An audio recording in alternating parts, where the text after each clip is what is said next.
शिवाय गुरवे सच्चिदानन्दमूर्तये निष्प्रपञ्चाय शान्ताय निरालम्बाय तेजसे। हरिओम प्रभु जी। आज के इस अध्यात्म परिषद में आप सबका स्वागत है। आज का प्रश्न नोएडा दिल्ली से शोभा पुरवार जी का है। उन्होंने पूछा है कि उदार कीर्ति का मतलब क्या है। भगवान का एक नाम है उदार कीर्ति, इसका यह गुणवाचक नाम कैसे पड़ा, किसको कहते हैं उदार कीर्ति। उन्होंने रेफरेंस दिया है श्रीमद् भागवत जी के एकादश स्कंद के पहले अध्याय का 10वां श्लोक, उसमें उदार कीर्ति शब्द आया है। उस रेफरेंस को वे समझना चाहती है, तो पहले उस श्लोक में क्या अर्थ है इसको जरा देख लेते हैं। श्री शुक उवाच, सुखदेव जी भगवान ने कहा कि भगवान कृष्ण ने वह शरीर धारण करके जिसमें संपूर्ण सुंदर पदार्थों का सन्निवेश था। कौन कौन से सुंदर पदार्थ थे? तो उसके नेत्र मृगनयन थे, उसके कंधे सिंह कंधे थे, उसके करों में करे कर थे, माने उसके हाथ अजानुबाहु थे, घुटने तक लंबे थे। चरणों में कमल आदि का विन्यास था, माने चरण कमल कहे जाते हैं। तो ऐसे सर्व सुंदर भगवान ने शरीर धारण किया था। पृथ्वी में मंगलमय कल्याणकारी कर्मों का आचरण किया। क्यों धारण किया था?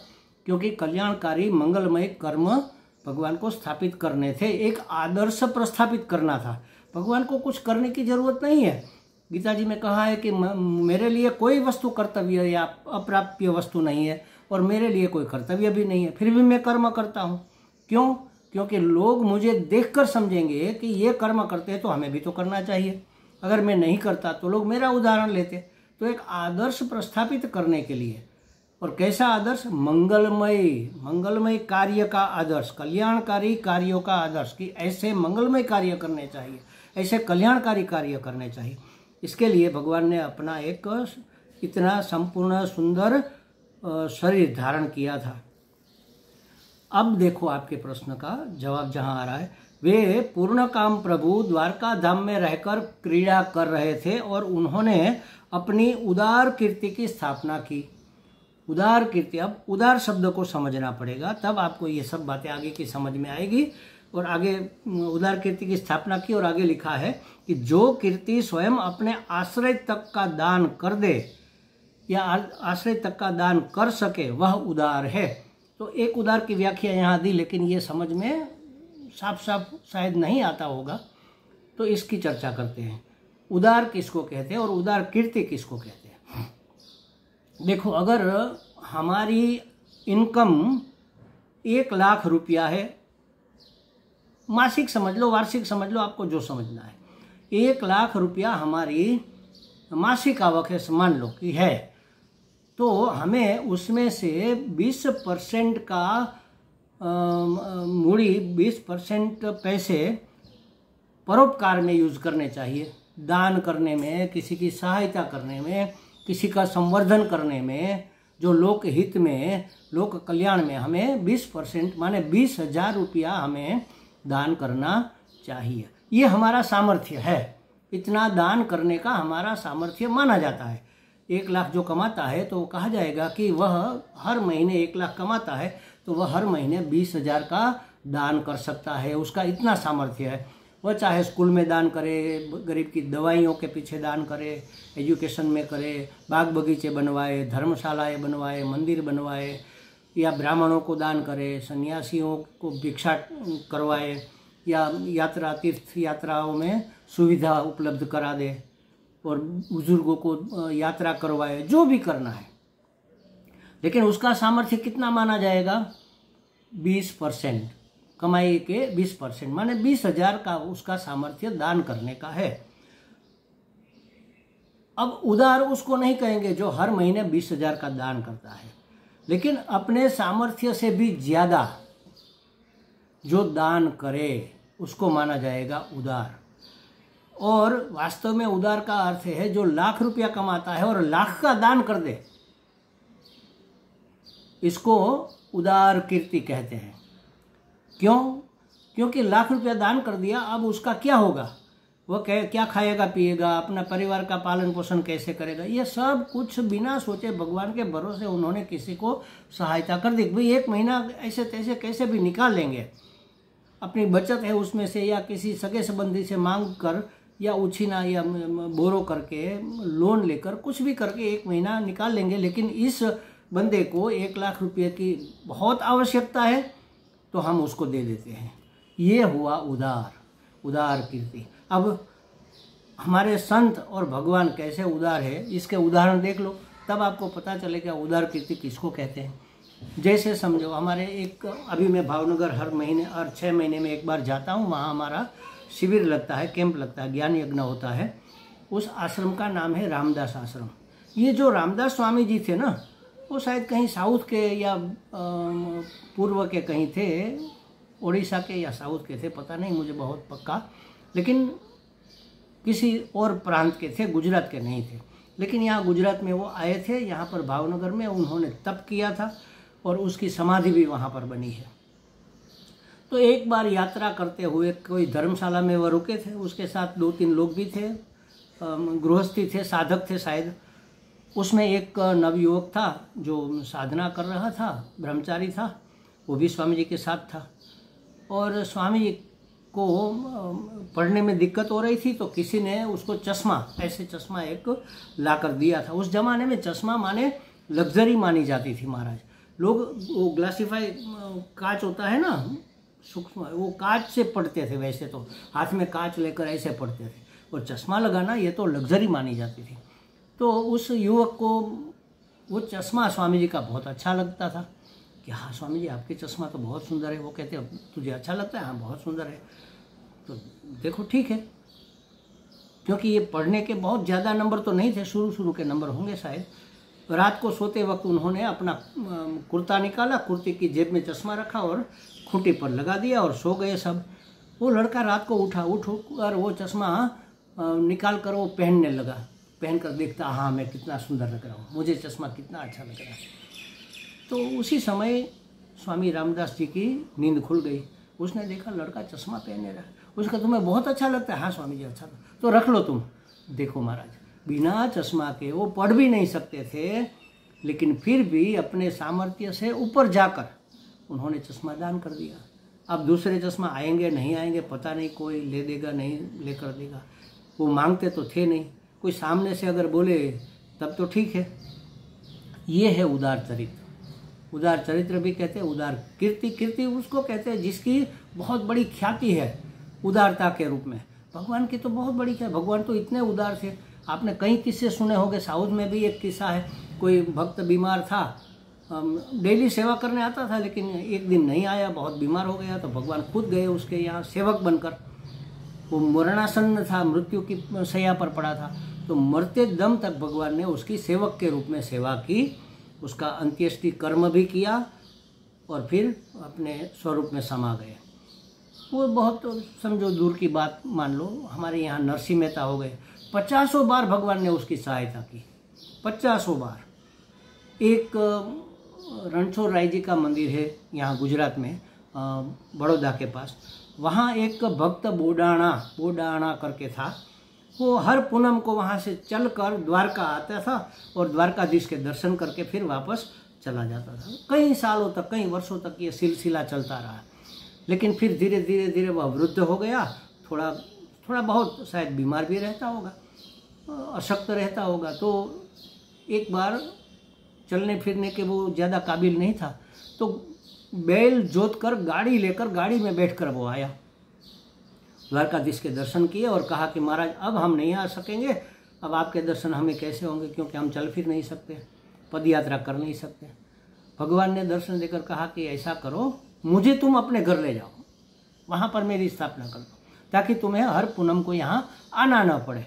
तो उसने कहा महाराज ऐसा हो सकता है? तो कहा क्यों नहीं हो सकता, चलो सुबह अर्ली इन द मॉर्निंग, सूर्य उदय से पहले तुम मुझे लेकर भाग जाओ, वरना ये यहाँ के जो पंडे लोग हैं वो तुम्हें लेने नहीं जाने देंगे। तो उसने कहा ठीक है भगवान, मंदिर के दरवाजे तो बंद होते हैं, मैं क्या करूँ? वो सब हो जाएगा, तुम गाड़ी तैयार करो। तो सुबह 3-4 बजे उन्होंने, या 12 बजे समझ लो, गाड़ी तैयार करके वो बैठा गाड़ी में, भगवान की मूर्ति वहाँ से आकर गाड़ी में बैठ गई और गाड़ी हाँक कर वो चलने लगा। तो आधे रास्ते पहुँचा, तब तक तो सुबह हो गई थी। तो वो थका तो था ही, रात का जागा हुआ भी था, वो सोने लगा, वो सो गया। तो भगवान खुद वो गाड़ी की प्रग्रह क्या कहते हैं, वो डोर संभाल कर गाड़ी चलाने लगे और जाने लगे। बुढ़ाना, वो उसका जो गांव था वहाँ डाकोर, जिसको कहते हैं डाकोर गांव, हाँ, वहाँ पर जाने लगे। यहाँ सुबह में देखा मंदिर में मूर्ति नहीं है। सब लोगों ने कहा वो बुढ़ाना आया था, वो भगवान से बातें कर रहा था, हो सकता है उसने चुरा ली हो। घोड़े लेकर वहाँ से वो लोग भागे और यहाँ आए तो बुढ़ाना तो पहुँच गया था डाकोर और भगवान को स्थापित कर रहा था, पूजा कर रहा था, उससे बातें कर रहा था। और भक्त लोग आए, उन्होंने देखा, अरे ये जो देखो हमारी मूर्ति उठा कर ले आया। उन्होंने कहा, अरे भाई मैं नहीं लाया, भगवान खुद आए, आप मुझे माफ़ कर दो, मुझे भगवान को यहाँ रहने दो, मेरे भगवान को मत ले जाओ। तो वो तो पुजारी थे, पंडा थे, उसको तो उसकी तो रोजी रोटी थी। तो रास्ता निकाला, कोई बुजुर्ग थे, कोई समझू माने सयाने आदमी थे, उन्होंने रास्ता निकाला कि ऐसा करो, भगवान की मूर्ति के बराबर तुम सोना दे दो तो हम मूर्ति वापस नहीं मांगेंगे। तो भगवान मुस्कुराने लगे। बुढ़ाना ने कहा, अरे इतना सोना मेरे पास कहाँ है। तो वहाँ नाथीबाई करके, शायद बुढ़ाना की पत्नी थी या कोई भक्ता थी, उसने कहा कोई बात नहीं, चलो लगाओ, तराजू में बिठाओ भगवान को। भगवान को तराजू में बिठाया। दूसरे तराजू में सोना रखना था, तो सोना तो कुछ था नहीं, तो एक तुलसी दल लाई और नाथीबाई ने अपनी जो चूक यहाँ नाक में पहनने के लिए जो बाली होती है, वो तुलसी दल के साथ उस पलड़े में रख दी। तो भगवान उठ गए, पलड़ा भारी हो गया। तो वो लोग आश्चर्य में पड़ गए कि भगवान चाहते यहाँ रहना, इसलिए ऐसा हुआ।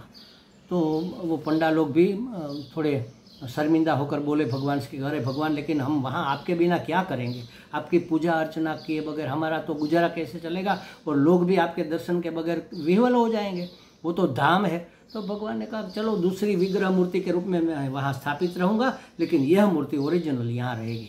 तो देखो भगवान ऐसे उदार कीर्ति है, खुद चलकर अपने आप को भी दे देते हैं।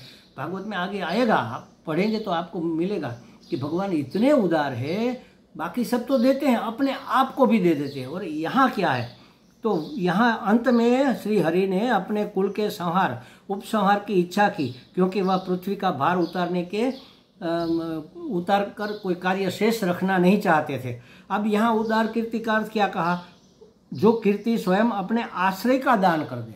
अब अपना आश्रय माने द्वारका, भगवान ने द्वारका भी समर्पित कर दी समष्टि को। कैसे, अब भगवान जब वहाँ पर थे वृंदावन में, गोकुल वृंदावन में, तो वहाँ पर वो जरासंध बार बार उसके ऊपर हमला करता था।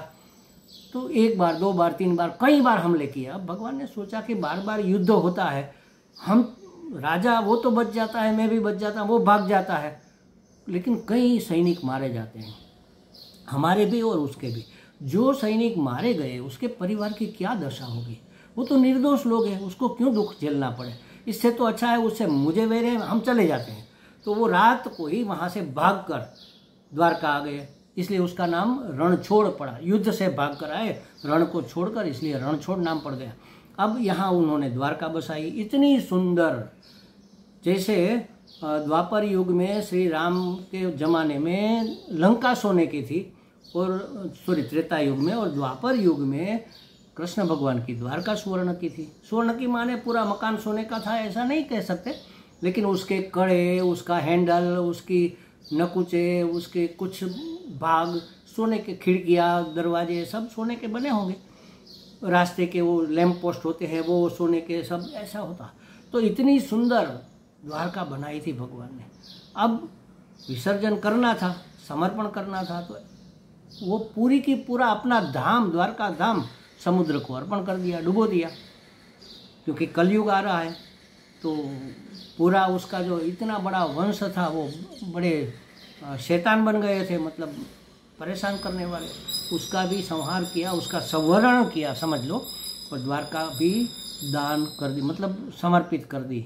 तो अपना आश्रय स्थान दे दिया। अरे आश्रय स्थान की क्या बात है, भगवान स्वयं अपने आप को भी दे देते हैं, इसलिए उसका नाम उदार कीर्ति है। यहाँ उदार कीर्ति है, उन्होंने अपने आश्रय का दान कर दिया, इसलिए भक्त के लिए वो सेवक बन जाते हैं, भक्त की सेवा करने लग जाते हैं। विठोबा नाम सुना होगा, महाराष्ट्र में विठोबा करके भगवान थे। कोई एक भक्त अपने माता पिता की सेवा कर रहा था, तो भगवान मिलने आए, तो उसने कहा देखो भाई पीछे मुड़ के, मैं आया हूँ तुम्हें मिलने, तुम्हें दर्शन देने। तो कौन है भाई, उसने पीछे नहीं देखा। अरे मैं भगवान हूँ, तुम्हारा इष्ट देव हूँ। ठीक है, उसने ईंट उधर कर दी, इस ईंट पर खड़े रहो, हम अभी माता पिता की सेवा कर रहे हैं, सेवा कर ले, इसके बाद आपसे बात करेंगे। क्योंकि नीचे सब कीचड़ था, पानी था, तो एक ईंट दे दी, इसके ऊपर आप। तो भगवान ऐसे खड़े आपको दिखेंगे, विठोबा कई देर तक खड़े रहे, जब तक वो उसके माता पिता की सेवा करता रहा। और फिर प्रसन्न होकर कहा कि चलो अब तुमने हमारे हृदय को प्रसन्न कर लिया, तो हम इसी रूप में, इसी विग्रह रूप में आपके यहाँ स्थापित होते हैं। तो विठोबा की वहाँ पर स्थापना होगी। तो अपने आप को भी भगवान दे देते हैं, इसलिए इसको उदार कीर्ति कहते हैं। यहाँ उन्होंने अपना आश्रय का, अपने धाम का दान कर दिया। द्वारका धाम था, उसको भी समुद्र में डुबो दिया। फिर उसके किनारे जो बेट द्वारका है, वहाँ पर भगवान का रहने का महल था, वो थोड़ा बहुत बच गया। और उसी समय उसी के वंशज ने, उसी के बेटों ने वहाँ पर किनारे पर एक मंदिर बनवाया द्वारकाधीश का। वहाँ पर वो जो पुरानी मूर्ति थी वो स्थापित की। थोड़े बहुत लोग, पंडा लोग वहाँ बस गए। और ये आज का द्वारका जो है, वह ओरिजिनल वास्तविक द्वारका तो दरिया में डूबा हुआ है। तो अपने आश्रय का भी जो दान कर दे, अपने आप का भी जो दान कर दे, उसको कहते हैं उदार कीर्ति। अपने सामर्थ्य से भी ज़्यादा प्रदान कर देना, दान कर देना, समर्पण कर देना, उसको कहते हैं उदार। उसका नाम है उदारता। सामर्थ्य से ज़्यादा दे देने का नाम है उदारता। और उदार कीर्ति, अपना यश, अगर सोने की द्वारका आज रही होती तो पूरे वर्ल्ड में उसका कितना नाम होता। अरे गुजरात में एक ऐसी द्वारका है जो सोने की है। शायद गवर्नमेंट के प्रोटेक्शन में होती, जो भी होता, लेकिन क्या बात थी, भगवान ने क्या वस्तु बनाई है। अरे वाह, उसकी कीर्ति, उसका यश कितना फैलता। तो उन्होंने अपनी कीर्ति का भी दान कर दिया, धाम का भी दान कर दिया, आश्रय का भी दान कर दिया। इसलिए भगवान का एक गुणवाचक नाम है उदार कीर्ति। हमें लगता है शोभा जी को कुछ स्पष्टता हो गई होगी। हरि ही हो।